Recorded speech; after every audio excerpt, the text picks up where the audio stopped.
Itangiriro rya Bibiliya yera. Mbere na mbere Imana yaremye ijuru n'isi.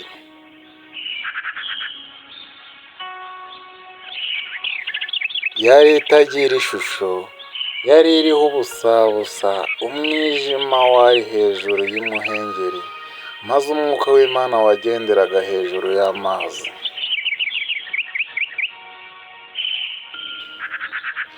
Imana iravuga iti, habeho umucyo, maze umucyo ubaho.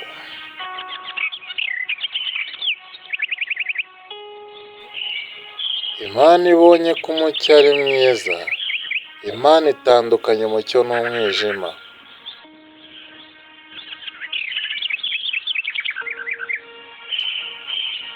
Imana yita umucyo amanywa, umwijima iwita ijoro, burira buracya, uwo ni umunsi wa mbere.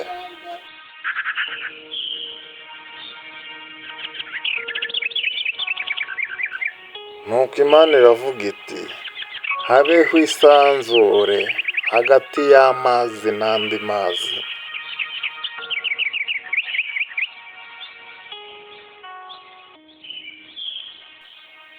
Imana irema iryo sanzure, igabanya amazi yo munsi y'isanzure n'ayo hejuru yaryo, biba bityo.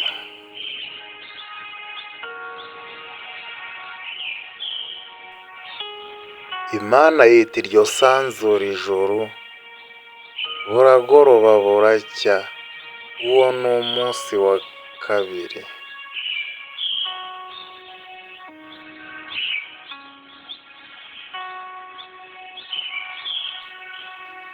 Imana ivuga iti, amazi yo munsi y'isanzure ateranire hamwe, ahumutse haboneke, maze biba bityo.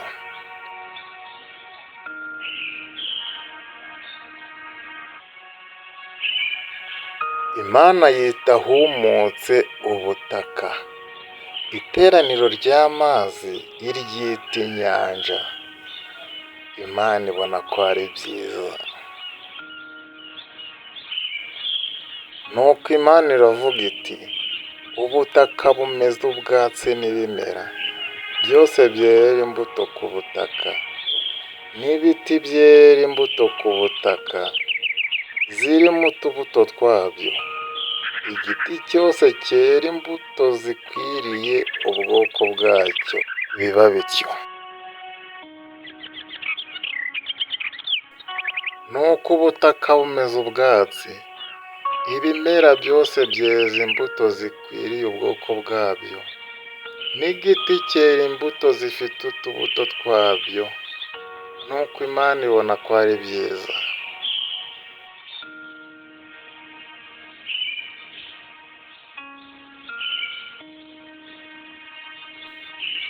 Nuko buragoroba buracya, uwo ni umunsi wa gatatu.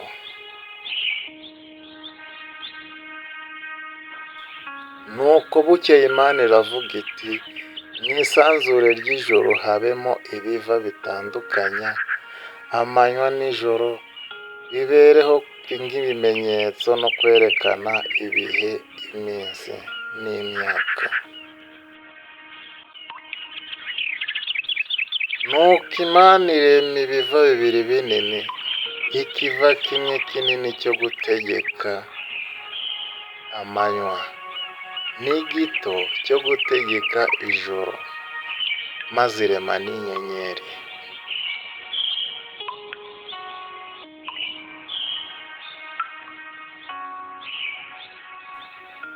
Yagiraga ngo bibereho kuvira mu isanzure ry'ijuru, kugira ngo bivire isi, maze biba bityo.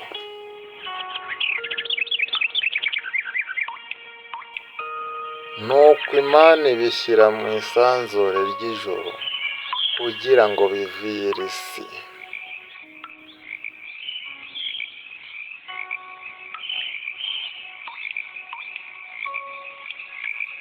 Nanone kandi bitegeke amanywa n'ijoro, bitandukanye umucyo n'umwijima.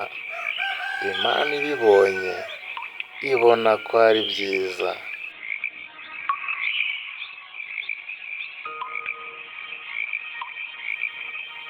Nuko buragoroba buracya, uwo ni umunsi wa kane.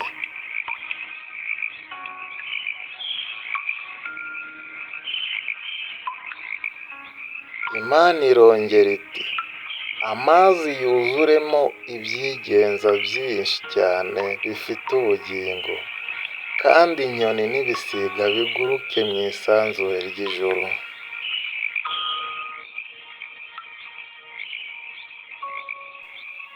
Nuko Imana irema ibifi binini byo mu nyanja n'ibintu byose byigenza bifite ubugingo, amazi biyuzuramo nk'uko amoko yabyo ari. Irema inyoni n'ibisiga nk'uko amoko yabyo ari. Nuko Imana ibibonye ibona ko ari byiza.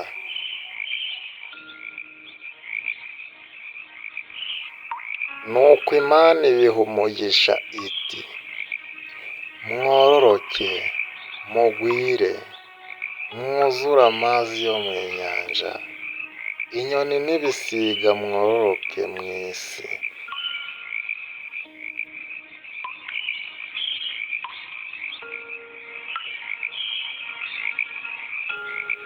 Nanone buragoroba buracya, uwo ni umunsi wa gatanu.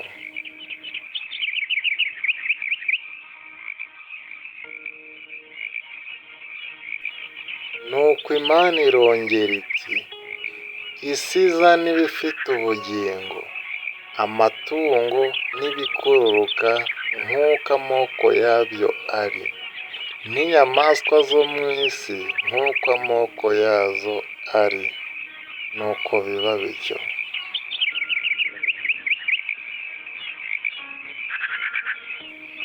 Nuko Imana irema inyamaswa zo mu isi nk'uko amoko yazo ari, amatungo nk'uko amoko yayo ari, n'ibikururuka byose nk'uko amoko yabyo ari. Imana ibibonye ibona ko ari byiza.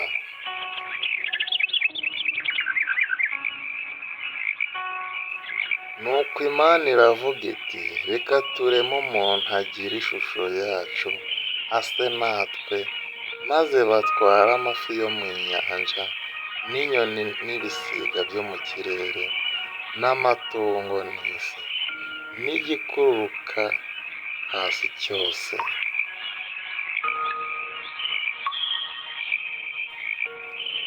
Imana irema umuntu ngo agire ishusho yayo, afite ishusho y'Imana niko yamuremye, umugabo n'umugore niko yabaremye.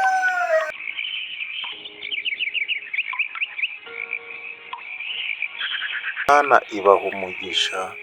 Imana irababwira iti, mwororoke mugwire, mwuzure isi, mwimenyereze ibiyirimo, mutware amafi yo mu nyanja, inyoni n'ibisiga byo mu kirere, n'ibintu byose byigenza bifite ubugingo ku isi.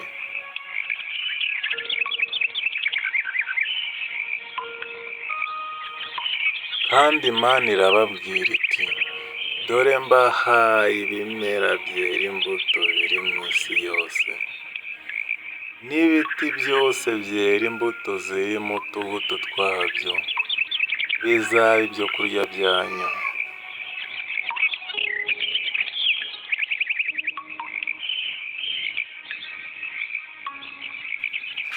Kandi inyamaswa zose zo mu isi, inyoni n'ibisiga byo mu kirere, n'ikintu cyose gikururuka ku isi gifite ubugingo, mbahaye ibimera bibisi byose ngo bibe ibyo kurya byabyo. Biba bityo.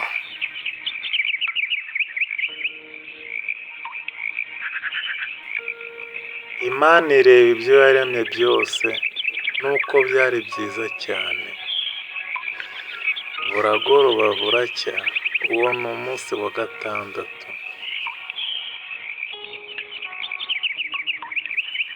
ijuru n'isi n'ibirimo byose birangira kuremwa.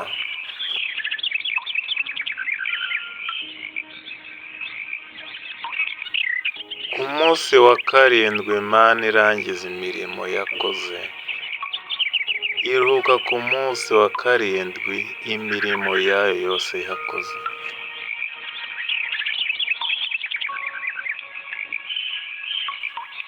Imana iha umugisha umunsi wa karindwi, iraweza kuko ari wo Imana yaruhukiyemo imirimo yose yakoze.